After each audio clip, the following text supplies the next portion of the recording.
Okay, the trade today was on Netflix, and I'm going to break down everything there was about this trade. No purchasing, of course, necessary. I'm going to give you all the information. The idea is that hopefully this video adds value to you and you keep coming back to watch more videos and enjoying this channel. So why did we buy Netflix today? There were some support and resistance aspects involved, but it was much more than that. I ended up taking almost this entire bounce here for $523 on the day. Almost got the penny low on the entry, almost got the penny high on the close here. And I'm going to show you guys exactly why I made that buying decision and everything that went into it.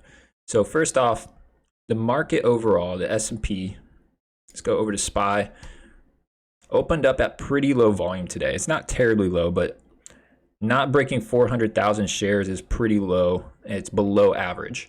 And many times when you see the overall market open up with low volume, and likewise, and in turn you see it selling off like this at market open, this kind of steep selling and low volume, more often than not, you're gonna see the market eventually turn around. If it's a low volume and it's selling off, which looks like kind of rapidly, the majority of the time it's not going to hold that selling pressure and it's going to turn around. So I was watching the market. Let me just get all this price action off the screen. I was watching the market early in the day at 9:30, 10 o'clock. This is all I'm seeing. This is all the market's showing me. None of this other price action has happened yet. This is all I'm reading. So the overall market opened up at low volume and it's selling off, and there's not any big catalyst out on the day. There's some bearish pressure from some recent economic data, but it's nothing. There's no big catalyst for the day. There's definitely no big catalyst on Netflix for the day. And so I'm thinking, when I'm seeing this price action, I want to look for some stocks that are getting overextended to the downside, that don't have any catalysts, have average volume, and wait for a reversal to develop, because from past experience, the market is likely not going to hold the selling pressure. So eventually found Netflix, started looking at Netflix today, and Netflix was coming into the 61.8% level on a Fibonacci.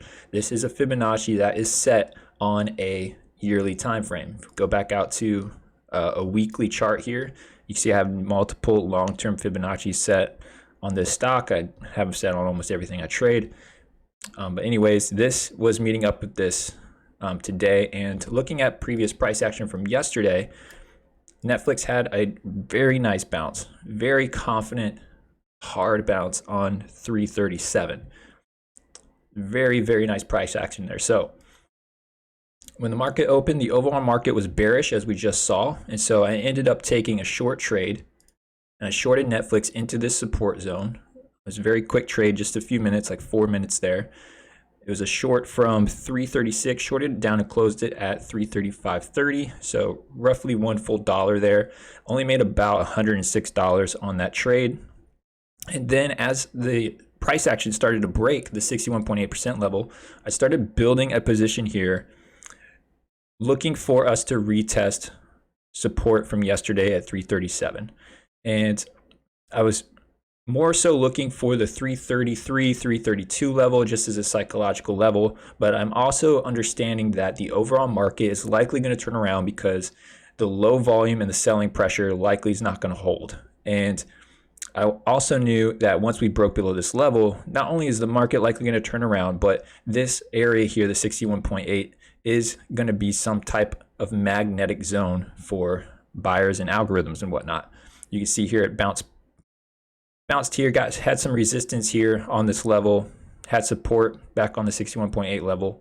It is a level that price action tends to pull to at certain points during the day based off of volatility and volume. So I ended up building a position here. I wanted to get under this level, because my strategy is never to buy on support. It's to buy below support and to sell right before I think we're going to have resistance. And so as we broke support here, I started building a position, 100 shares, broke down to the 332 level and added 50 shares, and took almost this entire gain here for $523. And that was literally it. That's everything that went into it. So you can see here that there's not just support and resistance at play. There is There's magnetism from a long-term Fibonacci. There's understanding the overall market and how the market tends to react with opening price action.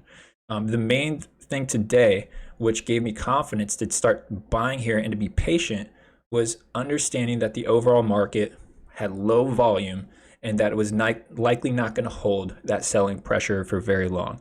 And you could see from price action today, this is SPY, it did not hold that selling pressure very long and it exploded today. And it didn't explode. It's not, I mean, it looks like on this chart it's exploding. It's really not a ton of volatility. It's only 0.7%. So it's not necessarily exploding, but it basically took off rapidly and it did not stop to turn back. So that's something to take from the video here. When you see this opening price action like this, the market opens up, super low volume, not really a big catalyst out, and it's selling off, which seems like a bit too rapidly. Chances are within the first 30 minutes of the trading session, it's likely going to turn around. Oftentimes I see it turn around even sooner than that and not come back for the rest of the day. And so that's what, understanding that information, looking at Netflix and understanding what was going on in Netflix with support, Fibonacci, and how it was trending, it made a very confident buying opportunity, which was very low pressure. There weren't a lot of nerves involved. I was able to just sit back and watch the gains happen. And I believe it was, let's see here, this was 9:48